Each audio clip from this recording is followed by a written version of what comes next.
Hi friends, welcome to my channel Guru classes. મિત્રો, આજે આપણે નવા એક ગ્રામર પોઈન્ટની ચર્ચા કરીશું અને જે ગ્રામર ટોપિક છે આપણો એડવર્બ ક્લોઝ અપ કોન્ટ્રાસ્ટ. વિરોધાભાસ ગૌણ ઉપવાક્ય. વિરોધાભાસ ગૌણ ઉપવાક્ય એની આપણે જે વિગતવાર માહિતી મેળવીશું મિત્રો. બીજું મિત્રો, જો તમને મારી ચેનલ ગમે તો લાઈક કરજો, શેર કરજો, સબસ્ક્રાઇબ કરજો, જેથી કરીને જ્યારે પણ હું વિડિયો અપલોડ કરું ત્યારે તમને એક નોટિફિકેશન મળશે, જેથી તમે મારા મિત્રો જે વિડિયો છે સરળતાથી જોઈ શકશો. તો આજે આપણે આ ટોપિકની શરૂઆત કરીએ છીએ, એડવર્બ ક્લોઝ ઓફ કોન્ટ્રાસ્ટ. હવે તો એડવર્બ ક્લોઝ એટલે શું? એડવર્બ ક્લોઝ એટલે એવો એક શબ્દ સમૂહ, એવો એક ઉપવાક્ય જે ક્રિયા વિશેષણનું કામ કરે છે. શેનું કામ કરે છે? ક્રિયા વિશેષણ. તો પછી તમે એવું છે આ ક્રિયા વિશેષણ એટલે શું, જેને આપણે કહીશું એડવર્બ. એડવર્બ એટલે ક્રિયાના અર્થમાં વધારો કરતો શબ્દ. એડવર્બ એટલે ક્રિયાના અર્થમાં વધારો કરતો શબ્દ. એક એ વાક્ય આપ્યું છે મિત્રો, સ્લો પ્લેઝ ક્રિકેટ, અને અહીંયા સ્લો પ્લેઝ ક્રિકેટ નાઇસલી. તો બંને વાક્યની અંદર અહીંયા તફાવત છે મિત્રો. અહીંયા નાઇસલી શબ્દ નથી મૂકેલો, અહીંયા નાઇસલી શબ્દ મેં એડ કર્યો છે. તો આ નાઇસલી શબ્દ ક્રિયા, પ્લેના અર્થમાં વધારો કરે છે. આ પ્લે ક્રિયા છે, જેને આપણે શું કહીશું? વર્બ કહીશું. શું કહીશું? વર્બ કહીએ છીએ. પણ આ વર્બના અર્થમાં વધારો કરવો, ઉમેરો કરવો, એડ કરે છે, અર્થમાં વધારો કરે માટે આ નાઇસલી શબ્દને એડવર્બ કહેવામાં આવે છે. જો ઉપરના વાક્યમાં નાઇસલી ક્રિયા વિશેષણ, જે ક્રિયા પ્લેઝના અર્થમાં વધારો કરે છે, જે નાઇસલીના ક્રિયા વિશેષણને એડવર્બ કહેવાય. કારણ કે ક્રિયા મીન્સ વર્બ, એ વર્બના અર્થમાં વધારો કરે માટે એનું નામ પડશે adverb. Ad plus verb, ad plus verb. જ્યારે શબ્દ સમૂહ દ્વારા ક્રિયાના અર્થમાં વધારો સૂચવાય ત્યારે તેને એડવર્બ ક્લોઝ કહે છે. પણ કોઈ શબ્દનો સમૂહ હોય, એમાં કર્તા, ક્રિયાપદ, અન્ય શબ્દો ઘણું બધું હોય, પણ આપણો શબ્દનો સમૂહ બને એને શું કહેવાય? એડવર્બ ક્લોઝ કહેવાય. એ આખું વાક્ય અગાઉના એટલે કે પ્રથમ વાક્યના અર્થમાં વધારો કરતું હોય ત્યારે એને શું કહે છે? આપણે એડવર્બ ક્લોઝ કહીએ છીએ. હવે આપણે આમાં ટોપિકની અંદર આપણે જે સ્પેસિફિકેશન છે, આપણે જે ભણવાનું છે, જે adverb clause of contrast. Contrast means વિરોધાભાસ. બે વસ્તુ વચ્ચેનો જે વિરોધ હોય, તફાવત તો ના કહી શકીએ, પણ પ્રથમ વાક્યના અનુસંધાનમાં બીજું વાક્ય કંઈક અલગ જ વાત કરતું હોય અથવા કોઈ અલગ જ ભાવ પ્રદર્શિત કરતું હોય ત્યારે એડવર્બ ક્લોઝ ઓફ કોન્ટ્રાસ્ટનો ઉપયોગ થાય છે. વાક્યમાં વિરુદ્ધ અભિવ્યક્તિ માટે એડવર્બ ક્લોઝ ઓફ કોન્ટ્રાસ્ટનો ઉપયોગ થાય છે. વિરુદ્ધ અભિવ્યક્તિ માટે, વિરોધાભાસી ભાવ સૂચવવા માટે. ટૂંકમાં જ્યારે બે વાક્યો વચ્ચે વિરોધાભાસ રહેલો હોય ત્યારે કોન્ટ્રાસ્ટનો ઉપયોગ થાય છે. Contrast means adverb clause of contrast. બીજું વાક્ય પ્રથમ વાક્યના વિરુદ્ધમાં કંઈ કહેતું હોય અથવા ભાવ સૂચવતું હોય ત્યારે તેનો ઉપયોગ થાય. બે વાક્યો વચ્ચે વિરોધાભાસ હોય, બીજું વાક્ય પ્રથમ વાક્યના અનુસંધાનમાં કંઈક અલગ જ કહેતું હોય અથવા અલગ જ ભાવ દર્શાવતું હોય ત્યારે એડવર્બ ક્લોઝ ઓફ કોન્ટ્રાસ્ટનો ઉપયોગ થાય. હવે કે કોન્ટ્રાસ્ટ દર્શાવવા માટે જુદા જુદા એડવર્બ ક્લોઝ ઓફ કોન્ટ્રાસ્ટનો ઉપયોગ થાય છે. એના માટે જુદા જુદા શબ્દો છે મિત્રો. આ કોન્ટ્રાસ્ટ આપણે કયા વર્ડ્સ દ્વારા, શબ્દો દ્વારા દર્શાવી શકીએ? though, although, even if, however, as, in spite of, despite of, yet, but, still વગેરે બે વાક્યો વચ્ચે વિરોધાભાસ સૂચવે છે. આ શબ્દો એક કોન્ટ્રાસ્ટ સૂચવે છે. કેટલા શબ્દો છે મિત્રો? 1 2 3 4 5 6 7 8 9 10 વર્ડ્સ આ શબ્દો કોન્ટ્રાસ્ટ સૂચવે છે. તો આપણે એક પછી આ બધા શબ્દોનો અર્થ એક જ સરખો છે મિત્રો, પણ દરેકની વાક્ય રચના અલગ છે. આ દરેક શબ્દથી જે વાક્ય બને છે તો ભાવાર્થ સરખો છે, પણ વાક્ય રચના અલગ છે. તો આપણે એ વાક્ય રચના ભણવાની છે. સૌથી પહેલા એડવર્બ ક્લોઝ ઓફ કોન્ટ્રાસ્ટમાં આપણે પહેલા though, although અને even if નો ઉપયોગ સમજીશું. તો આ બધા કોન્ટ્રાસ્ટ છે. though, although, even, આ કોન્ટ્રાસ્ટ સૂચવે છે જેનો અર્થ થાય છે પણ અથવા છતાં પણ. પણ અથવા છતાં પણ.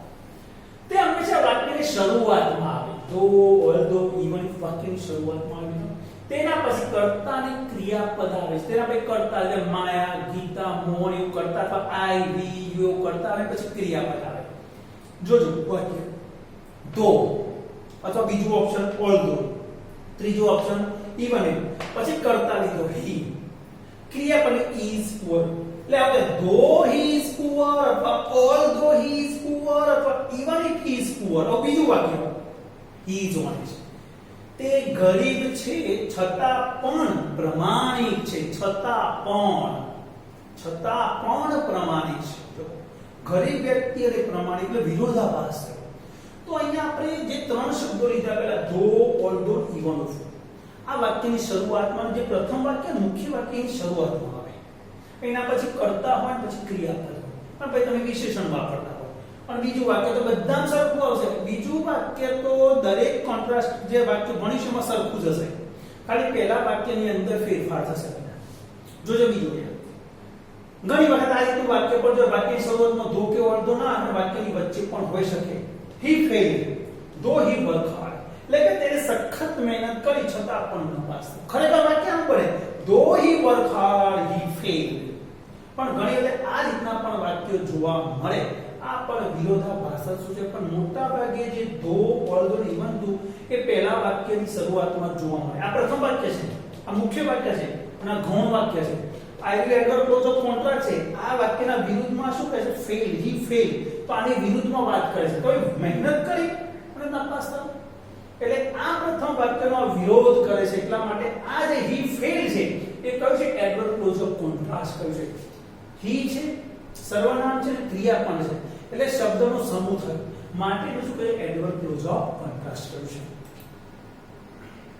હવે એ જે હાઉએવર નો ઉપયોગ, હાઉએવર નો અર્થ પણ એ થાય પણ અથવા છતાં પણ, તે હંમેશા વાક્યની શરૂઆતમાં આવે છે. તેના પછી વિશેષણ કે ક્રિયા વિશેષણ.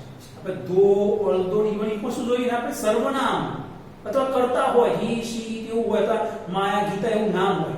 જ્યારે આમાં હાઉએવર પછી એવું સર્વનામ કે નામ નહીં આવે, પણ વિશેષણ અથવા ક્રિયા વિશેષણ આવે. જોજો however poor he is honest.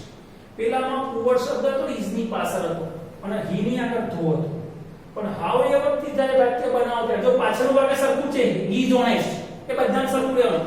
આગળના વાક્યની અંદર અગાઉ શું હતું? આ રીતનું હતું, ધો હી ઇઝ પુઅર, પછી અલ્પેલાંગે પાછળનું વાક્ય તો આ સેમ જ હતું, ધો he is poor he is honest. પણ આ વાક્યની અંદર જો હાઉએવર નો ઉપયોગ થાય તો આ ધો ની જગ્યાએ પેલું હાઉએવર મૂકે, હાઉએવર, અને વિશેષણ અહીં આવી જાય.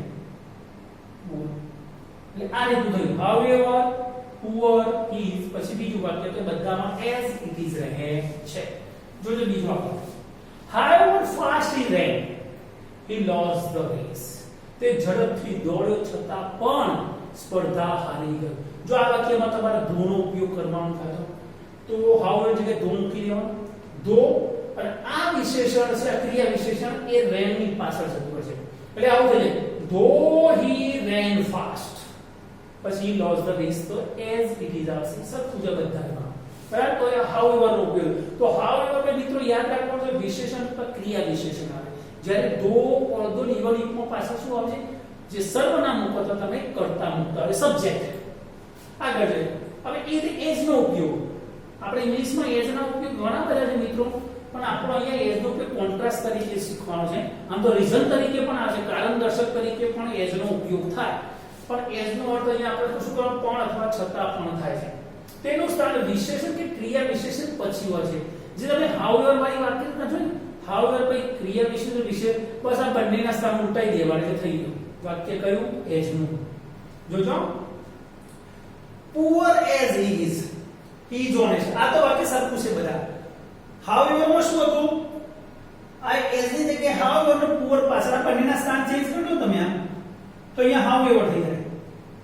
હાઉએવર પછી શું આવે? Poor he is honest. As ના હાઉએવર માં ખાલી એ બંનેના સ્થાન છે કે વિશેષણ અથવા ક્રિયા વિશેષણ હોય, પણ એઝ અને હાઉ નું સ્થાન બદલાય.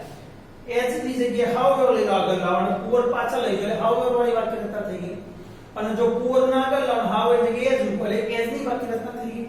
તો આ પણ કોન્ટ્રાસ્ટ સૂચવે છે. જો ભાવાર્થ વાક્યનો બદલાતો નથી મિત્રો. અહીંયા હાવ એવરથી વાક્ય બનાવો, એસ થી બનાવો, ધો, ઓલ્ધો, ઇવન થી કોઈ બી તમે કોન્ટ્રાસ્ટ સૂચક શબ્દથી વાક્ય બનાવો, વિરોધાભાસ સૂચવશે, ખાલી વાક્ય રચના બદલાશે, ભાવાર્થ બદલાશે. જો ફાસ્ટ એઝ હી રેન, પેલામાં હાવ ઓર ફાસ્ટ હતું, however fast he ran, he lost the race. જો આ વાક્ય ધો થી બનાવતો મિત્રો તો ધો હી રેન ફાસ્ટ, પેલો અહીંયા ધો આવી જાય, આ ફાસ્ટ ક્રિયા છે રેન ની પાસે, though he ran fast he lost the race. In spite of, despite of નો અર્થ પણ હોવા છતાં પણ તેનું સ્થાન હંમેશા વાક્યની શરૂઆતમાં તેના પછી વિશેષણનું નામ રૂપ કે અથવા ક્રિયાપદનું વર્તમાન ઉદંત વપરાય છે. તમે in spite of કે despite of લો તો એના પછી જે વિશેષણનું નામ બનાવવું પડે. નાઉન બનશે કે પુઅર હતો પોવર્ટી, એટલે નાઉન બનાવવું પડે. અથવા ક્રિયાપદનું વર્તમાન ઉદાહરણ કે વોક હોય તો વોકિંગ, પ્લે હોય તો પ્લેઇંગ, એ રીતે એનું વર્તમાન ઉદંતનું રૂપ મૂકવું પડે. જોજો in spite of his poverty, his કેમ વાપરે છે? he થી વાપરે છે. જો આ she હોય તો her poverty એવું લખી શકાય, પણ પુઅર ના લખાય. એમાં પેલા બધા વાક્યમાં ધો, however, as એમાં આપણે વિશેષણ લીધું હતું. અહીંયા આપણે વિશેષણનું નામ રૂપ લેવું પડશે. એટલે વિશેષણ હતું પુઅર, એનું જે આપણે નાઉન બનાવ્યું પોવર્ટી. ધારો કે રીચ હોય તો રીચીસ એવો શબ્દ બનાવવો પડે, નામ કરવું પડે. પાછળનું વાક્ય ઇઝ ઓન સેમ રહે. હવે અહીંયા વર્તમાન ઉદંતની વાત કરીએ. Despite of is running fast, જો રન ક્રિયા છે તો એનું વર્તમાન ઉદંત બનાવ્યું છે કે રનિંગ. In spite of અથવા despite of his running fast he lost the race. અહીં in spite of મૂકો, despite of મૂકો, કોઈ બી વાક્ય બંનેનો અર્થ સરખો જ થાય, બંનેની વાક્યરચના પણ સરખી જ થાય. અહીંયા પણ despite of હોય, despite of his poverty, in spite of his poverty, and despite of his running fast, in spite of his running fast. કોઈ બી શબ્દ વાપરી શકાય. પાછળનું વાક્ય તો as it is રહેશે, કોઈ ફરક પડતો નથી મિત્રો. હવે જે બીજા ત્રણ શબ્દો છે but, yet અને still, આનો અર્થ પણ થાય છે પણ, પરંતુ, છતાં પણ આ ત્રણે બે વાક્યની વચ્ચે જ આવે અને આને આપણે એકબીજાની જગ્યાએ ઉપયોગમાં લઈ શકીએ છીએ. તેનું સ્થાન હંમેશા બે વાક્યોની વચ્ચે હોય. ધારો કે he is poor but he is honest. જો પેલું વાક્ય છે he is poor, he is honest, તો બે વાક્યની વચ્ચે but આવી ગયું. જો હું આ but કાઢીની જગ્યાએ હું yet પણ મૂકી શકું, still પણ મૂકી શકું. આવું પડતા he is poor yet he is honest, he is poor still he is honest.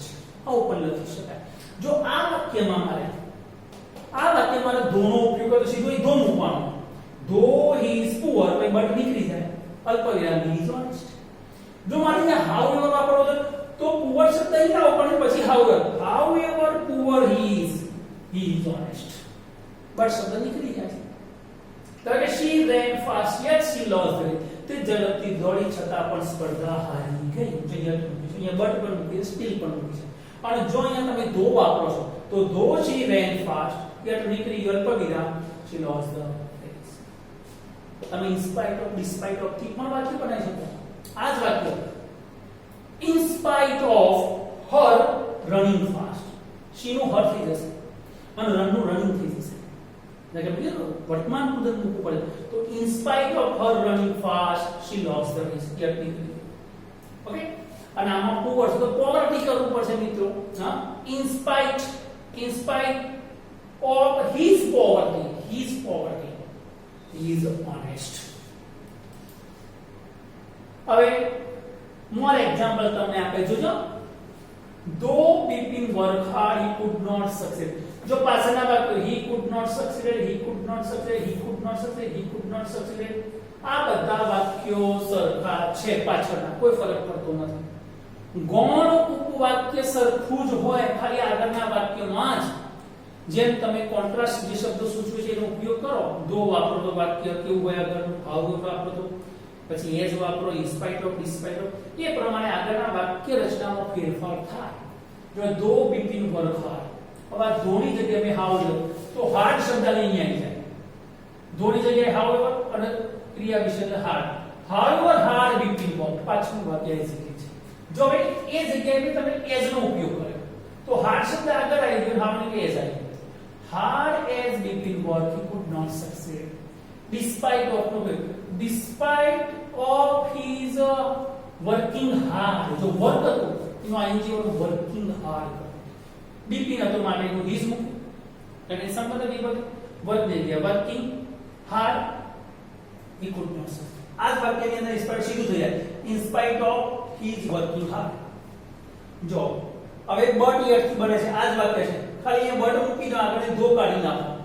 અહીંયા બટ મુકા યટ મુકા સ્ટીલ મુકા આગળ ધો કાઢી નાખો એટલે એ વાક્ય બની જાય. જો Bipin work hard but yet steel could not succeeded. હવે એક્ઝામ ઓરિએન્ટેડ એક્સરસાઇઝ, પરીક્ષામાં તમને વાક્ય કમ્પ્લીટ કરવાના પૂછાય, કોન્ટ્રાસ્ટનું વાક્ય આપીને પૂર્ણ કરવાનું પૂછાય તો કેવી રીતે તમે વાક્યને પૂર્ણ કરશો? બરાબર છે. જો આમાં તો બીજું વાક્ય પૂર્ણ કરો તો બધામાં સરખું જ હોય, આપણે વિચારવાનું ખાલી આના વિરુદ્ધમાં કંઈક વિચારવું પડે. પ્રથમ વાક્યના અનુસંધાનમાં બીજું વાક્ય કઈ અલગ જ વાત કરતું હોય તો તે આપણે અલગ વાત અહીંયા વિચારવાની છે. though there are holidays, though there are રજાઓ હોવા છતાં, રજાઓ હોવા છતાં તમે શું વિચારો? બીજું ગૌણ વાક્ય શું વિચારશો? રજાઓ હોવા છતાં મારે શાળાએ જવું પડે છે. હોવા છતાં જવું પડે છે. I have to go to school. I have to go to school. Though there are holidays, I have to go to school. However smart Nakul works. Nakul જોઈએ કે however smart Nakul works. Nakul એમ કે ખૂબ જ બુદ્ધિપૂર્વકનું કામ કરે છે છતાં પણ કે ભાઈ પ્રમોશન નથી કર્યું. તો હવે however smart Nakul works, he cannot get promotion. He cannot get promotion. એને પ્રમોશન મેળવી શકતો નથી. બરાબર. તો આ રીતે તમે એક્ઝામ ઓરિએન્ટેડ એક્સરસાઇઝ આ રીતની હોય. પરીક્ષામાં તમને જો કે ક્લૂઝ આપેલી હશે, કૌંસમાં તમને બ્રેકેટમાં તમને શબ્દાર્થ આપેલા હશે, એ શબ્દાર્થનો ઉપયોગ કરીને વાક્ય પૂરું કરી દેવાનું પાછું. જો in spite of his being lazy, એ એમ કે આળસુ હોવા છતાં, આળસુ હોવા છતાં શું થયું? નોકરી મળી ગઈ. in spite of his being lazy, he gets a job. He gets a job. આવું મેં વિચાર્યું. તમે બીજું કઈ વિચારી શકો છો? આના અનુસંધાન તમે બીજું કઈ વિચારી શકો છો? in spite of his being lazy, he earns well. એ સારું કમાય છે. આળસુ હોવા છતાં સારું કમાય છે. આવું ગમે તે વિચારી શકે, પણ આ વાક્યના વિરુદ્ધમાં કંઈક તમારે વિચારવું પડે અને એવું વિચારવાનું કે એનો ભાવાર્થ સ્પષ્ટ થતો હતો આખા વાક્યનો.